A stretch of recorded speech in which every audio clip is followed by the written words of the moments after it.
अगर आप गौर से अपने जीवन को देखेंगे, अपने मानसिक ढांचे को देखेंगे, अपने आप को देखेंगे, तो आप ये बहुत अच्छे से महसूस करेंगे कि हमेशा ये मन खाली खाली सा रहता है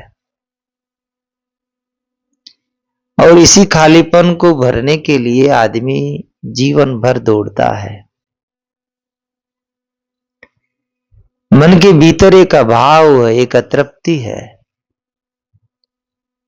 एक अपूर्णता है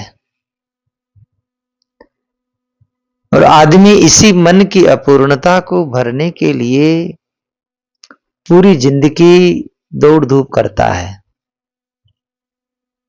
यही अपूर्णता बोरडम के रूप में दिखती है, यही अपूर्णता अशांति के रूप में, असंतोष के रूप में, फ्रस्ट्रेशन के रूप में, तनाव के रूप में, झुंझलाहट के रूप में, क्रोध के रूप में बाहर आदमी के जीवन में दिखाई देती है। और ये सबको नहीं पता चलता है।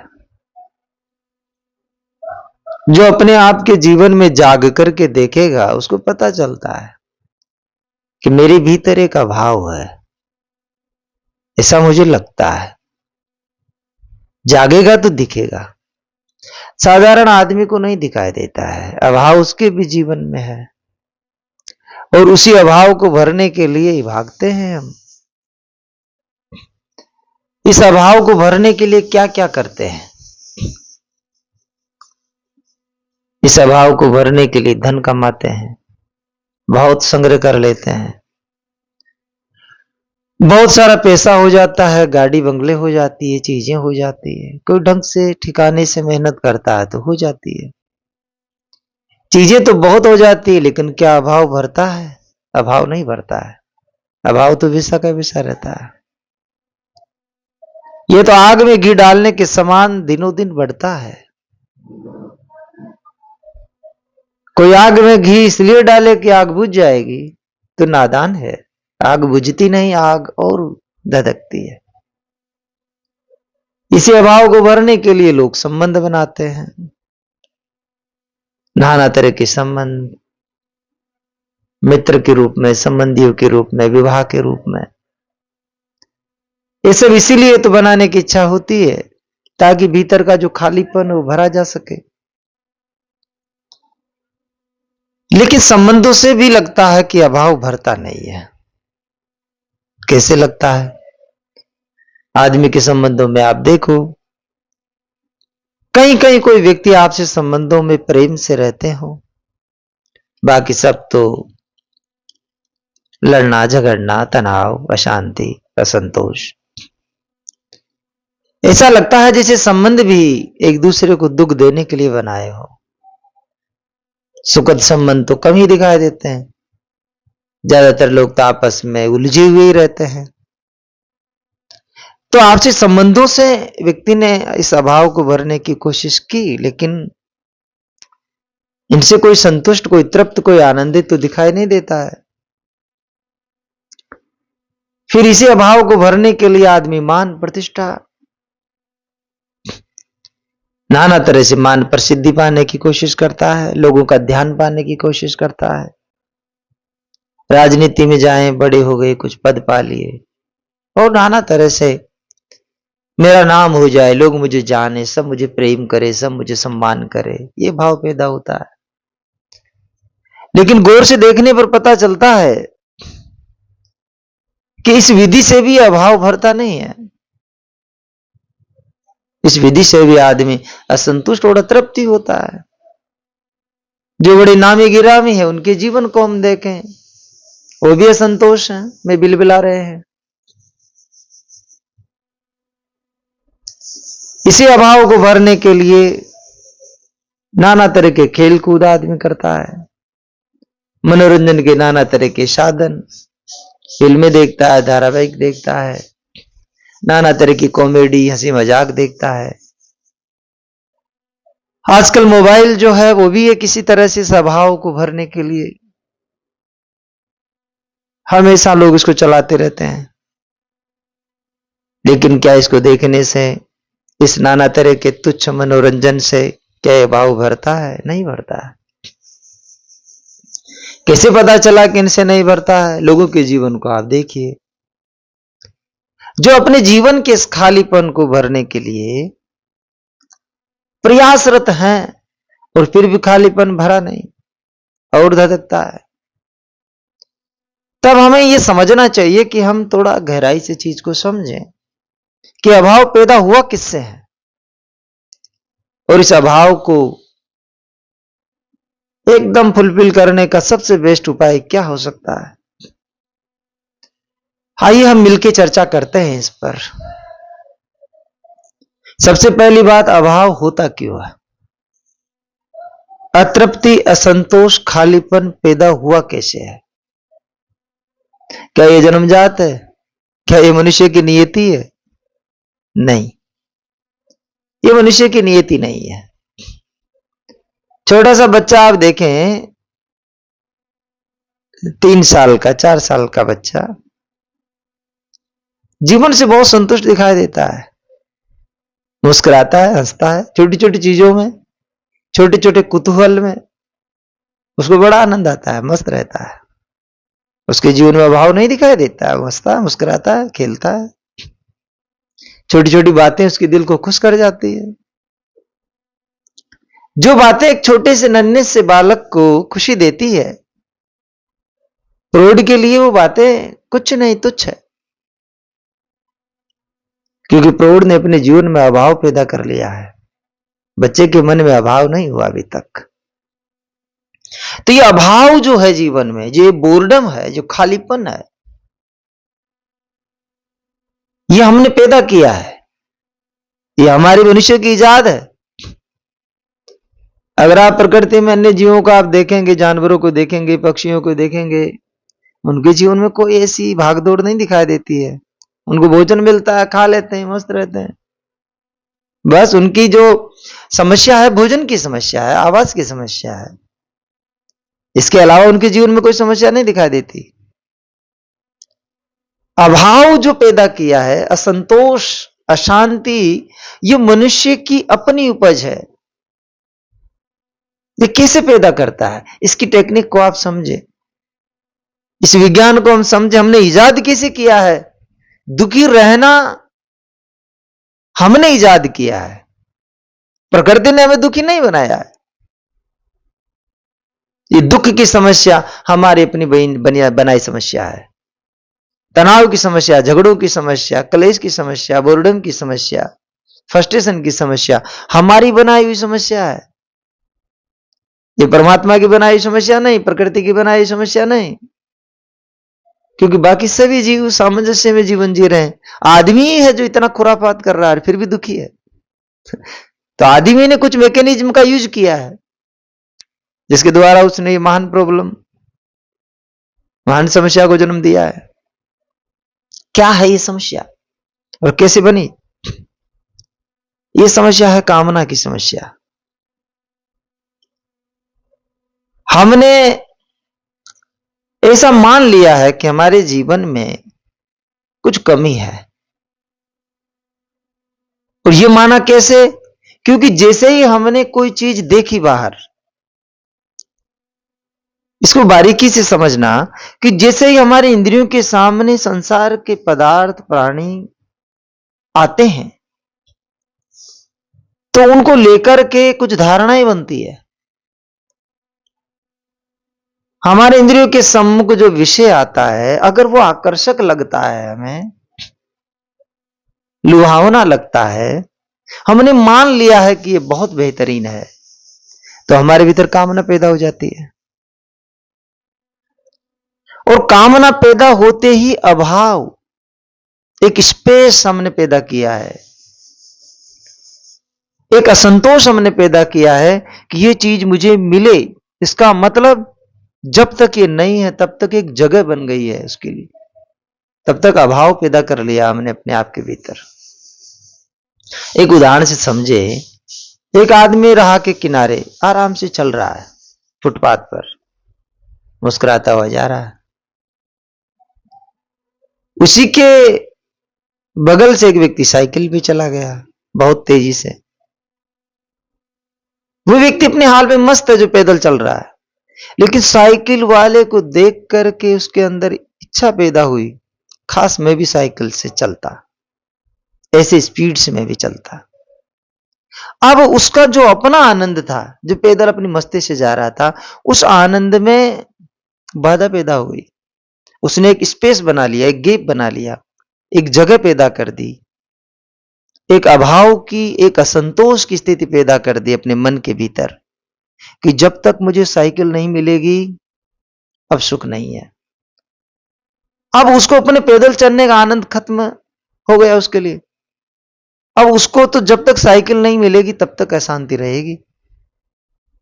अब संयोग से अगर साइकिल दे दी जाए उसको, कर लो भाई साइकिल पे चलो, तो क्या होगा? साइकिल मिलते ही जो साइकिल पाने की इच्छा थी वो खत्म हो गई, तो एक संतोष मिला। ये संतोष साइकिल के मिलने से नहीं मिला, ये संतोष उसको साइकिल पाने की जो इच्छा थी उसके मिटने से मिला। एक अभाव जो उसने पैदा किया था अपने मन के भीतर, वो अभाव खत्म हो गया कामना मिटते ही। अभाव क्या है? इच्छा है अभाव। हमारे मानसिक जीवन में हमने एक चीज पैदा कर दी कि मुझे ये मिलनी चाहिए, तो जैसे ही मिलनी चाहिए कामना पैदा हो गई, तो जो आपकी जो तृप्ति थी जीवन को लेकर, वो तृप्ति खंडित हो गई कामना होते ही। अब इस उदाहरण को हम देखें, जैसे साइकिल उसको मिली तो उसको तृप्ति सी लगी थोड़ी देर के लिए, बहुत अच्छा आनंद मिला, साइकिल भी जा रहा, मस्ती से आनंद ले रहा है साइकिल का। अब उसी समय एक मोटरसाइकिल उसके पास से गुजरी और भी स्पीड से, जोरदार, चमचमाती हुई। अब उसके अंदर तुरंत इच्छा पैदा हो गई, खास से मोटरसाइकिल होती मेरे पास। जैसे ही दिमाग के अंदर इच्छा पैदा हुई कि मेरे पास मोटरसाइकिल होती, साइकिल का जो आनंद था खत्म हो गया। अपने मानसिक तंत्र के भीतर फिर अभाव पैदा कर लिया, असंतोष पैदा कर लिया, खास मोटरसाइकिल होती। यही है बीमारी, एक अभाव, एक असंतोष। अब साइकिल का आनंद नहीं मिलेगा उसको, अब तो मोटरसाइकिल चाहिए। अब जैसे ही मान लीजिए संयोग से उसको मोटरसाइकिल दे दी जाए तो उसको बड़ा आनंद आएगा। यह आनंद क्या मोटरसाइकिल के मिलने से हुआ? मोटरसाइकिल के मिलने से नहीं हुआ, क्योंकि मोटरसाइकिल जब पहले उसने देखा नहीं था तब भी तो उसके जीवन में आनंद था। मोटरसाइकिल पाने की इच्छा से उसने अपने आनंद को खोया है। जो चीजें आपने जीवन में कभी देखी सुनी नहीं, उसके कारण आपको कभी कोई दुख नहीं होता है। जो चीजें हमने आंखों से देखी है उन्हीं की कामना होती है और उन्हीं के अभाव का दुख होता है। अब वो व्यक्ति जो मोटरसाइकिल मुझे मिल जाए इस कामना से दुखी है, उसी के पास में कोई दूसरा व्यक्ति है, उसको कोई इच्छा नहीं है तो उसको दुख भी नहीं है। तो जैसे मोटरसाइकिल मिलती है तो कामना मिट जाती है। तो सुख किससे हुआ? सुख कामना का जो बोझ था दिमाग पर उसके मिटने से हुआ। सुख चीज के मिलने से नहीं होता है। लेकिन हमें गलतफहमी ये हो जाती है कि ये जो मोटरसाइकिल मुझे मिली है इससे मुझे सुख मिला है। हम इस प्रक्रिया को भूल जाते हैं कि मैंने कामना की है, इस वजह से मैं इतने दिनों तक असंतोष में था। आज वो कामना का वजन, एक बोझा मेरे दिमाग से उतर गया, इसलिए मैं सुखी फील कर रहा हूं, आनंदित महसूस कर रहा हूं। अब मोटरसाइकिल भी जा रहा, आनंदित है, पास से चमचमाती हुई कार निकलती है तो अब मोटरसाइकिल में वो आनंदित है। अगर कार को देख करके कार पाने की इच्छा पैदा न हो तो मोटरसाइकिल पे गुनगुनाता रहेगा। लेकिन जैसे इच्छा पैदा हो गई कि मुझे तो कार चाहिए, अब इसने अभाव पैदा कर लिया। अब मोटरसाइकिल का सुख नहीं मिल रहा उसको, मोटरसाइकिल आनंद नहीं दे रही, सारा आनंद गायब हो जाता है। जैसे ही चित्त के भीतर कामना पैदा होती है, इच्छा पैदा होती है, लालसा पैदा होती है, वासना पैदा होती है, सुख गायब हो जाता है। इच्छा का ये स्वभाव ही है कि ये आपके भीतर एक असंतोष और अतृप्ति का भाव पैदा कर देती है। इच्छा का स्वभाव है, उसका गुण है। जैसे किसी चीज की आपके अंदर कामना पैदा होगी बहुत तेजी के साथ, तुरंत उसी समय आपका सब सुख खत्म हो जाएगा और उस कामना में जलना शुरू हो जाएगा। कामना जितनी तीव्र होगी उतनी ही तीव्र उसको पाने की उत्तेजना होगी, जो अच्छी भी लगेगी शुरू में। अगर कोई आपको विश्वास दिला दे कि चीज आपको मिलने वाली तो बहुत उत्तेजित हो जाएंगे, लेकिन जब तक वो वस्तु नहीं मिलती है तब तक अभाव का दुख, असंतोष का दुख मिलता है। अगर उस व्यक्ति को कार दे दी जाए तो बहुत नाचेगा थोड़ी देर के लिए। अब ये नाच किस लिए हो रहा है? कार के पाने की खुशी है। लेकिन जिस व्यक्ति के अंदर कार की कामना ही नहीं है उसको खुशी नहीं होगी, वो तो सहज कार का उपयोग करेगा। यहां मैं वस्तु के उपयोग की बुराई नहीं कर रहा हूं। संसार की जितनी वस्तुएं हैं वो आपको सुख सुविधा देती है सहज, और ये सुख सुविधा क्या है? भौतिक सुविधा बस। लेकिन भौतिक सुविधा को भी हम सुख कहते हैं, सहज सुख है। भौतिक चीजों का सहज सुख कह दो उसको, लेकिन ये सुख सुविधा का रूप है, ये कोई बहुत बड़ा आनंद नहीं है, सहज सुविधा है। आनंद की कामना तो हम चित्त में जगाते हैं। कैसे पता चला इस चीज का? जैसे आपको कोई चीज बहुत तीव्र इच्छा थी आपको कि मिल जाए मुझे, जब तक नहीं मिल रही थी बहुत तड़प रहे थे, अब मिल गई है, तड़प खत्म हुई, बहुत आनंदित रहे। लेकिन दूसरे दिन आनंद कम हो गया, तीसरे दिन और कम हो गया। उस वस्तु के मिले हुए आपको महीनों हो गए। क्या अब भी वो चीज आनंद दे रही है? नहीं। तो क्या दे रही है? बस असुविधा देगी। सालों हो गए तो क्या भी आनंद आ रहा? कुछ नहीं, अब तो उसकी परवाह नहीं। पहले पहले जब कार मिली तब बहुत उत्तेजित हुए, बहुत आनंदित हुए, हाय मेरी कार है। या पहले पहले विवाह हो गया, कितना आदमी खुश होता है विवाह पर, पत्नी आ गई है या पति आ गया है, ओहो खूब खेल कूद, आनंद मस्ती। लेकिन विवाह को 10 साल हो गए हैं, अब क्या है आनंद? अब कहां आनंद है? कुछ लोग तो थोड़े दिनों में उब जाते हैं कि ये व्यक्ति मेरे लिए सही नहीं है। तलाक के कितने मामले कोर्ट में चलते हैं, कितने झगड़े होते हैं। जो व्यक्ति पहले बहुत सुखद लग रहा था और जिसके मिलने पर व्यक्ति डांस कर रहा था, वही व्यक्ति अब इतना पीड़ाजनक है, छुटकारा पाने के लिए कोर्ट कचहरी के चक्कर लगते हैं। वाई? क्यों ऐसा होता है? होता है इसलिए क्योंकि हमने गलती से उसको सुखपूर्ण माना। सुखपूर्ण चीजें होती ही नहीं है। अगर चीजों को आप वास्तव में देखें तो चीजें न सुखपूर्ण होती है न दुखपूर्ण होती है। संसार की चीजें उपयोगी होती है बस। प्यास लगी है, पानी पी लो बस। पानी न सुखपूर्ण न दुखपूर्ण है। उपयोगिता की दृष्टि से आप एक भौतिक दृष्टि से सुखपूर्ण कह सकते हैं। भूख लगी, भोजन सहज सुखपूर्ण है, नॉर्मल, कोई बड़ा सुख थोड़ी होता है। सहज सुविधा मिल गई, आपकी उपयोगी हो गया। आपको भूख का दुख था वो मिट गया, प्यास लगने का जो दुख था पानी पिए मिट गया। ऐसे लोगों से मिलने जुलने में सहज नॉर्मल एक दूसरे के लिए आदमी उपयोगी हो जाए, ये सुविधा है। लेकिन ऐसा थोड़ी है कि कोई बड़ा सुख हो जाता है। बड़े सुख की जो कामना है किसी वस्तु को लेकर, वही चित्त में अभाव पैदा करती है। जब आदमी समझता है पैसे में बहुत सुख हो जाएगा, बड़ी लग्जरी गाड़ी बंगला हो जाएगा, मैं एकदम देश विदेश घूमूंगा, ऐसी कामना पैदा होती है। ये कामना चित्त को जलाती है और आदमी बहुत दौड़ धूप करता है, बहुत प्रयास करता है, और भूल से प्रयास नहीं कर पाए उस लेवल पर। मान लो किसी ने सोच लिया कि मुझे बहुत अमीर बनना है, इसके लिए क्या करना कि ये काम करना। अब संसारी जीवन है, वो काम नहीं हो पाए तो अपने आप के प्रति गुस्सा होगा, अरे मैं अमीर बनना चाहता हूं, ये काम करना चाहता हूं लेकिन कर नहीं पा रहा हूं, तो खुद के प्रति गुस्सा, अशांति और असंतोष होगा।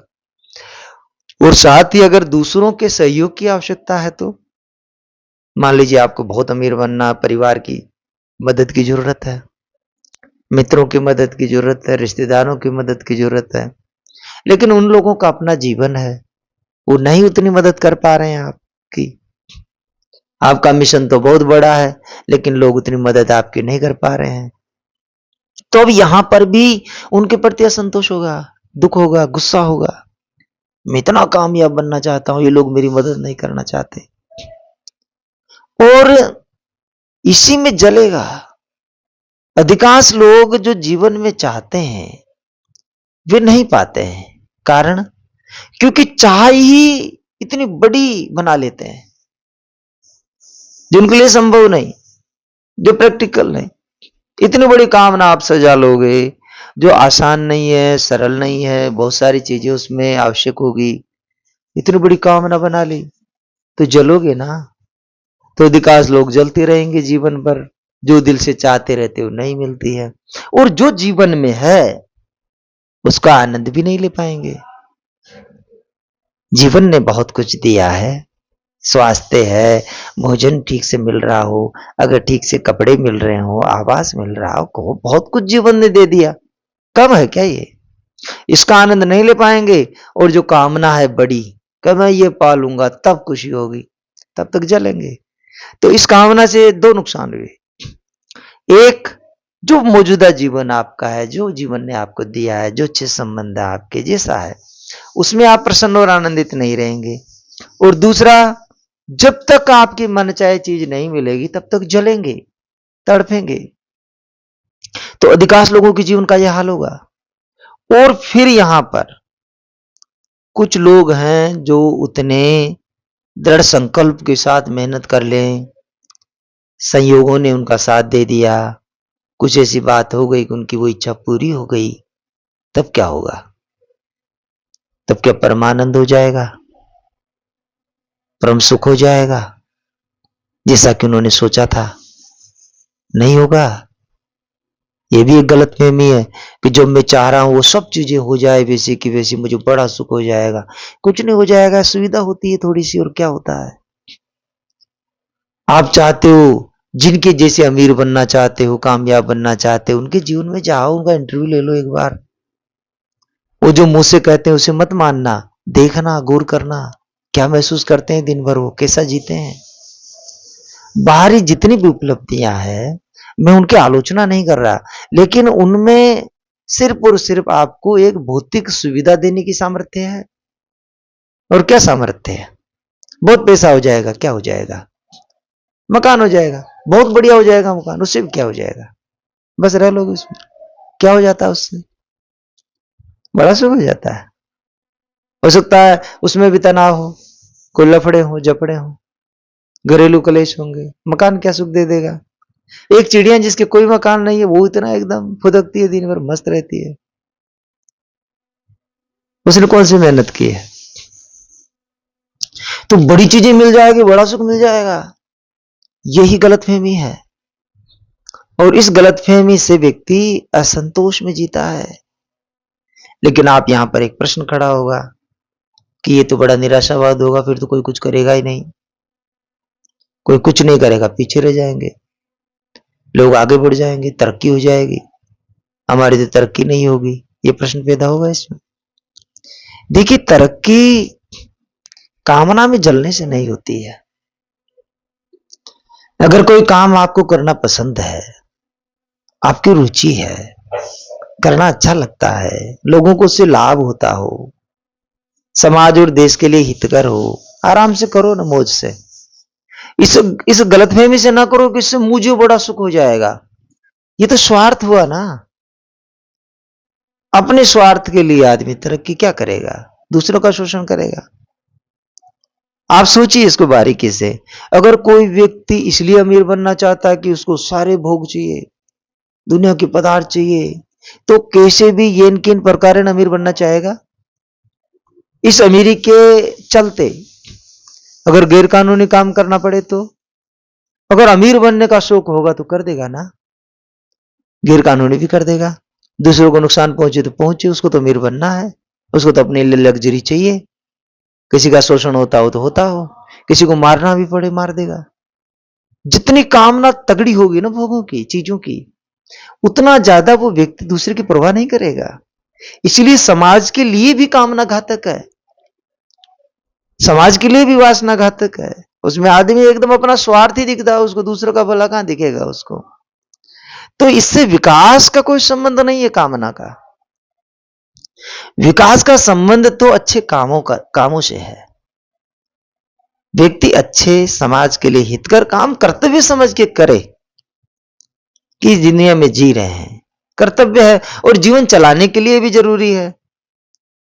जीवन चलाने के लिए सहज एक कंफर्ट आदमी को चाहिए, मकान भी चाहिए, कपड़ा भी चाहिए, भोजन भी चाहिए, लोग बाग भी चाहिए, और उसी के लिए जीवन यात्रा चलती है। तो जो अच्छा काम देश के लिए, समाज के लिए कर पाए आदमी करता रहे जीवन भर।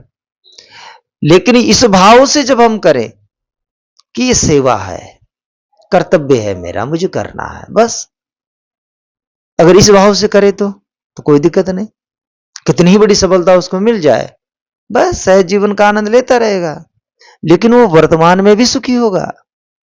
लेकिन जो इस भाव से करते हैं कि मुझे बहुत सुखी हो जाऊंगा, मैं बहुत तृप्त हो जाऊंगा, मैं बड़ा आनंद मिलेगा, मुझे अमीर हो जाऊंगा तो हो पता नहीं क्या कर दूंगा, क्या मिल जाएगा मुझे, वो व्यक्ति गलतफहमी में जीता है। और इससे सबसे बड़ा नुकसान ये कि वो काम ही नहीं कर पाएगा, कामना में सपने सजाता रहेगा और काम कम करेगा। एक तो नुकसान ये होगा, दूसरा उस कामना में इतना अंधा हो जाएगा कि कोई पाप भी हो जाएगा तो कर देगा। तो दोनों दृष्टि से नुकसान हुआ ना। ये कामना इतनी राक्षसी है, इतनी पापिनी है कि व्यक्ति के जीवन को बर्बाद कर देती है। कामना आदमी को किसी काम का नहीं छोड़ती है, लेकिन ये ऐसा मनोविज्ञान है जो सबके समझ में नहीं आता है।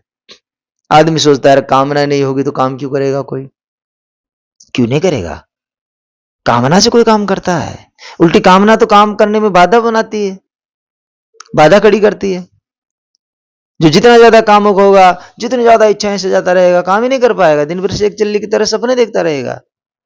कामना चित्त को टिकने नहीं देती ना। उदाहरण के लिए मान लीजिए एक विद्यार्थी है, एक ऑफिसर बनना चाहता है, बहुत तीव्र कामना उसकी, ऑफिसर बनने के सपने देख रहा है, तो क्या पढ़ भी पाएगा?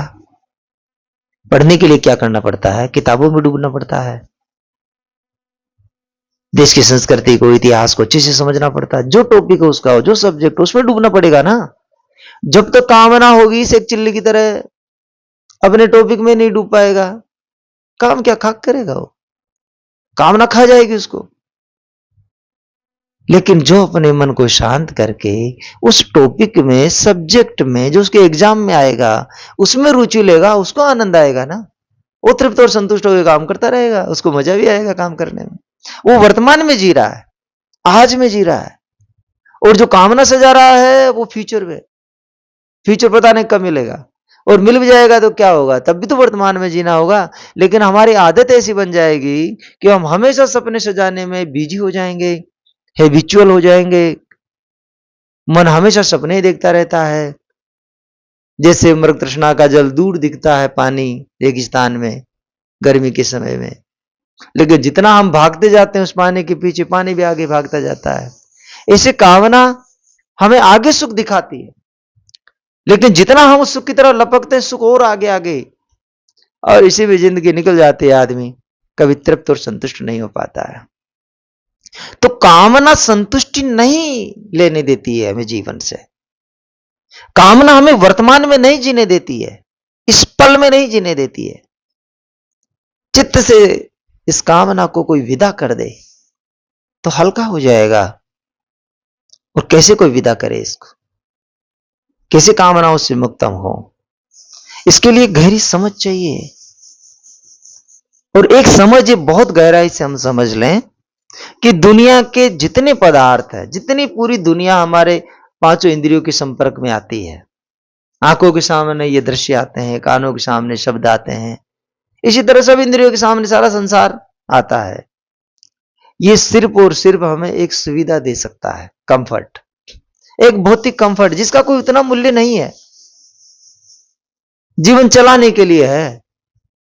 आनंद की दृष्टि से उसका ज्यादा मूल्य नहीं, हाँ जीवन की दृष्टि से उसका बहुत मूल्य है। जीवन चलाने के लिए एक सहज कंफर्ट चाहिए आपको बस। ये सारी धरती मिलकर के, सारे लोग मिलकर के मुझे सुख नहीं दे सकते। एक सुविधा दे सकते हैं, भोजन दे देंगे, कपड़ा दे देंगे, मकान दे देंगे, बस खेल खत्म। आनंद नहीं दे सकते ये लोग मिलके। तो आनंद कैसे मिलेगा? आनंद तो निष्काम दशा है। हम जब वर्तमान में पूरे उपस्थित होते हैं, हमारे भीतर कोई कामना नहीं होती है, कोई ललक नहीं होती है, ये मन डिस्ट्रैक्ट नहीं होता है, फ्यूचर में नहीं होता है, ये चाहिए वो चाहिए, सब मिट जाती है जब हम इस पल में ठहर जाते हैं, इस पल में रुक जाते हैं। ना हमारा मन अतीत में जाता है, पुरानी यादों में जाता है, ना हमारा मन फ्यूचर में जाता है, भविष्य के सपनों में जाता है। यदि मन इस पल में ठहर जाता है, एक क्षण में ठहर जाता है, बस ये मुक्ति है, ये आनंद, ये फ्रीडम है, freedom from past and future. लेकिन कैसे मिलेगी? ये दुनिया की रियलिटी को समझने पर मिलेगी। संसार की निरर्थकता को समझना पड़ेगा कि संसार सिर्फ और सिर्फ सुविधा दे सकता है, मुझे संतुष्टि नहीं दे सकता है। संतुष्टि कब मिलती है? जब मन निष्काम हो जाता है, संतुष्टि मिल जाती है। अभी आप निष्काम हो जाइए, संतुष्टि मिल जाएगी। अभी आप ये कह दीजिए मुझे कुछ नहीं चाहता कहीं, बस विश्राम पा जाओगे। और इस विश्राम दशा में काम कीजिए कुछ भी जो अच्छा लगे, समाज के लिए उपयोगी हो, अपने जीवन निर्वाह के लिए उपयोगी हो, देश के लिए, दुनिया के लिए उपयोगी हो, कर लीजिए काम सहजता के साथ। लेकिन काम जब इस भाव से करते हैं हम कि इससे मैं बहुत कुछ पाऊंगा, इसमें बड़ा सुख है, तब हम दुख पाते हैं और उस काम की क्वालिटी भी घटिया हो जाती है। कामना जिस काम में मिली, अपना स्वार्थ जिस काम में आपने मिलाया, काम की क्वालिटी घटिया हो गई, काम अच्छा नहीं होगा। माइंड का प्रेजेंस होना एक सबसे जरूरी आवश्यकता है किसी काम के लिए। मन प्रेजेंस ही नहीं रहेगा, मन उपस्थित नहीं होगा वहां पर, मन तो फ्यूचर के सपने सजा रहा है, कैसे काम अच्छा होगा? मान लीजिए एक दुकानदार हो, लोगों को मिठाई खिलाता हो, मिठाई की दुकान हो उसकी, अगर उसका ध्यान इस चीज पर हो कि मुझे फटाफट अमीर बनना है, कामयाब बनना है, तो क्या करेगा? ज्यादा से ज्यादा मुनाफा कमाएगा ना मिठाई का, जितनी लागत उससे 10 गुना कमाने की कोशिश करेगा। घटिया माल लगाना पड़े, कम से कम माल लगे और उसमें मुनाफा ज्यादा से ज्यादा हो, क्या हो जाएगा? क्या दुकान चलेगी? क्या अमीर कामयाब बनेगा? बन भी जाएगा तो क्या सुख मिलेगा उसको? एक संग्रह करने की प्रवृत्ति होती है बस चीजों को। लेकिन आप इसको गहराई से देखें, क्या हम चीजों को वास्तव में संग्रह कर पाते हैं? हमारे अंदर ये इच्छा होती है कि मैं बहुत सारी चीजें संग्रह कर लूंगा तो सुख मिलेगा। हम संग्रह करने में इतने बिजी हो जाते हैं कि चीजों का आनंद लेना भूल जाते हैं। आप सोचिए, जो व्यक्ति पैसे के संग्रह में बिजी है, वो लगा रहता है काम पर, पैसा पैसा पैसा जोड़ता रहेगा। लेकिन जीवन कैसा है? जीवन तो ऐसा नहीं है कि सदा रहे, संग्रह करता ही रहेगा, इतने मृत्यु आ जाएगी। जो संग्रह किया हुआ था वो पड़ा रह जाता है, क्या साथ ले जाएगा संग्रह को? संग्रह करने से संग्रह करना सीखते हैं हम, इकट्ठा करना, जोड़ना, बटोरना, ये सीखते हैं हम। जीवन का आनंद लेना नहीं सीखते। जीवन का आनंद क्या है? जब आदमी अपने चित्त को स्थिर करके किसी कार्य में इन्वॉल्व होता है, किसी काम में डूबता है, किसी व्यक्ति में इन्वॉल्व होता है, सहज नॉर्मल किसी फ्लेवर को टेस्ट करता है, जीवन की कोई चुनौती हो, जीवन की कोई घटना जो उसको ऑब्जर्व करता है, सहजता से उसकी उपस्थिति होती है उन चीजों में, तब आनंद आता है। कामना क्या करती है? आपको वर्तमान में नहीं जीने देती है, या तो फ्यूचर में ले जाएगी। जवानी में तो व्यक्ति फ्यूचर के सपने से जाता है, जैसे बूढ़ा जब हो जाता है, मृत्यु दिखती है तो अतीत की यादें करके बिलबिलाता रहेगा। ये जीवन की कथा है। इसलिए कामना एक मोटिवेशन तो हो सकती है थोड़ी देर के लिए, लेकिन खुद काम के लिए तो बाधक है ये बहुत बड़ा, अगर आप समझ पाए तो इसको। वर्तमान में जीना, निष्काम हो जाना, ये काम के लिए भी बढ़िया है, आदमी को ज्यादा कार्यकुशल बनाएगा और उसकी मेंटल हेल्थ के लिए भी बढ़िया है। हमेशा तृप्त रहेगा, संतुष्ट रहेगा, प्रसन्न रहेगा। लेकिन जो व्यक्ति जितना कामना में उदास होगा, सपनों में मशगूल रहेगा, उतना असंतोष और अभाव फील करेगा। और जब कोई कामना बहुत लंबे समय तक आपके मन में सपना बन के घूमती है, रात दिन आप उसी के सपने से जाते हो कि अमुक व्यक्ति मिल जाएगा तब बहुत सुख हो जाएगा, अमुक कैरियर मेरा ऐसा हो जाएगा, ये पद मिल जाएगा, कुछ भी हो सकती है। किसी व्यक्ति को खुश करना ही किसी व्यक्ति ने जीवन का लक्ष्य बना लिया।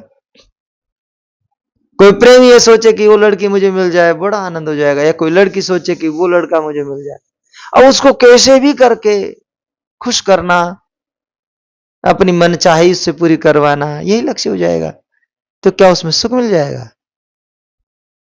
हमें दूर से उस व्यक्ति का पॉजिटिव पहलू दिखाई दे रहा है, जब साथ रहने लगेंगे तो नेगेटिव भी दिखाई देने लगेगा। थोड़े दिनों में झगड़े होने लग जाते हैं। कहां कोई प्रेम कर पाता है किसी से इस दुनिया के भीतर? जो बड़े बड़े सपने थे उनको धाराशायी होने में चंद दिन लगते हैं। चंद दिनों में बस सारे सपने धूल धूसरित हो जाते हैं।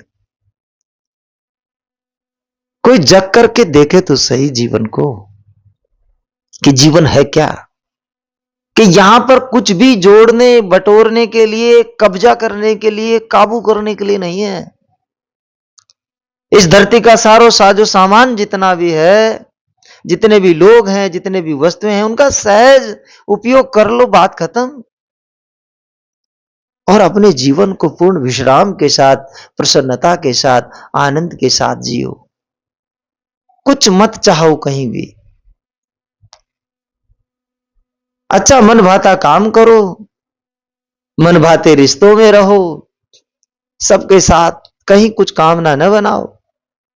कैसा आदमी हल्का जिएगा, एकदम चित्त प्रसन्न। और जितना लोगों से कामना सजाओगे, अहंकार रखोगे, दूसरे को कब्जा करने की कोशिश करोगे, वस्तुओं को बटोरने में लगोगे, चीजों को बटोरने में लगोगे, तो ये अंधी दौड़ है, दौड़ते दौड़ते मर जाओगे। क्या ले जाओगे? यहां कोई सदा के लिए रहने आया है? थोड़े दिनों का खेल है। अंत में मूल्यवान क्या रह जाता है इस सब में? आपकी सारी दौड़ का मूल्य क्या है, मुझे बताइए। बेहताशा आंखें बंद करके जगत में जो दौड़ रहा है, कोई धन संग्रह करने के पीछे, कोई पद पाने के पीछे, सारी दौड़ का सार क्या रह जाएगा? कुछ नहीं, मुट्ठी भर ढेर राख का होगा। क्या है जीवन का अंतिम सार? ये चीजें जहां आपने बटोरी थी पड़ी रहेगी, कोई पता नहीं दूसरे भी उपयोग करेंगे कि नहीं करेंगे। हो सकता है आपने जिसे सोना समझ के बटोरा था, लोग उसको राख समझ के फेंक दे। व्यक्ति को अपनी मृत्यु नहीं दिखाई देती है, इसलिए भागता है, बेहताशा दौड़ता है। अगर किसी को अपनी मृत्यु दिखाई दे जाए, ठीक से समझ में आ जाए कि यहां मैं चंद दिनों का मेहमान, प्रत्येक पल मुस्कुराने के लिए आया हूं, आनंदित होने के लिए आया हूं, एक छोटी छोटी चीजें खुशी देगी आपको। छोटा बच्चे को देखो आप, जो जगत से ज्यादा अटैच्ड नहीं हुआ अभी तक, और वो हर छोटी छोटी बात कितनी खुशी दे जाती है। भले ही वो अबोध होता है, लेकिन वो सबसे आनंदित होता है। इस दुनिया में दो ही व्यक्ति सबसे ज्यादा खुश हैं। एक वो जो अबोध है, अभी नन्हा सा बच्चा, कहीं नहीं चिपका, वो खिलखिला के हंसता है। दूसरा वह जिसने संसार को निरर्थक समझ लिया, ज्ञानी, जो अपने आप के महत्व को जान गया, खुद में ठहरना जिसने सीख लिया, मन को रोकना जिसने सीख लिया, वर्तमान में जीना जिसने सीख लिया, वो आनंदित रहेगा। इन दो के अलावा पूरा संसार भाग रहा है। कहां भाग रहा है? मृत्यु की ओर भाग रहा है। लेकिन उसको गलतफहमी है कि मैं चीजों के प्रति भाग रहा हूं। उसे गलतफहमी में बहुत बटोर लूंगा, अपार पहाड़ खड़ा कर जाऊंगा, अपने नाम के झंडे गाड़ जाऊंगा। आपके नाम को कौन पूछने वाला है यहाँ पर? कितने नामी गिरामी हुए उनको कौन पूछता है? और कोई पूछता भी रहे आपको क्या मिलेगा? आपकी तो मृत्यु हो गई। आज अभी क्या जी रहे हैं आप? क्या आपके जीवन में मुस्कान है? आपके जीवन में प्रसन्नता है? आपके जीवन में आनंद है? अभी आप तृप्त हैं क्या? संतुष्ट है क्या? अगर आज आप तृप्त और संतुष्ट नहीं है, भविष्य में कहां से तृप्ति और संतुष्टि पालेंगे? कहां एक गलतफहमी में जी रहे हैं? अभी तो हाथ से जा रहा है। जो पल कीमती है, सबसे बेहतरीन पल, जिसको तो कामनाओं के चक्कर में, दौड़ धूप के चक्कर में, वासनाओं के चक्कर में, इच्छाओं के चक्कर में बर्बाद कर रहे हैं हम। अभाव महसूस कर रहे हैं, असंतोष महसूस कर रहे हैं, अतृप्त होकर जी रहे हैं। फिर क्या पालेंगे? मृत्यु हो जाएगी।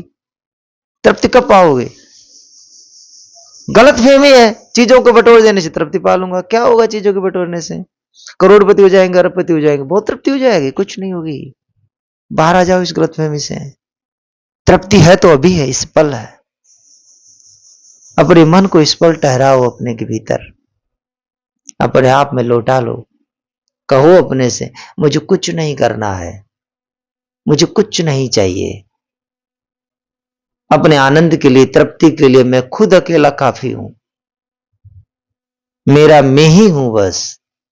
अपने में लौटो, अभी तृप्ति आ जाएगी। एक पल आंखें बंद करके अपने आप में डूब जाओ।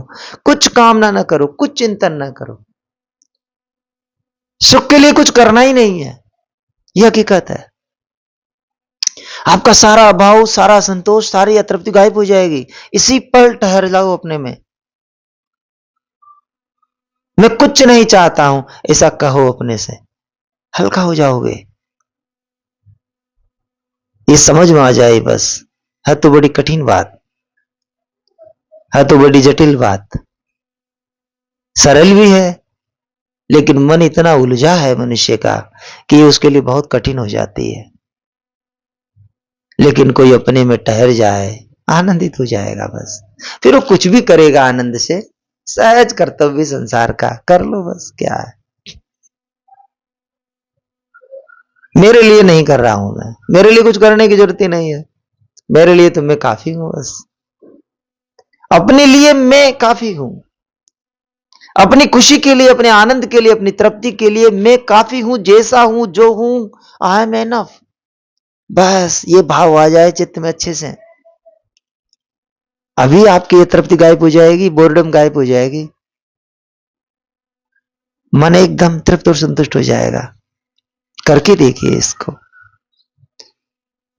करिए। मेरी शुभकामना है कि जीवन में सदा के लिए हर व्यक्ति तृप्त और आनंदित रहे। पूरी दुनिया आनंदित होकर जिए, कहीं कोई अभाव में, तृप्ति में न जिए। इसी मंगल भाव के साथ आज के लिए इतना ही।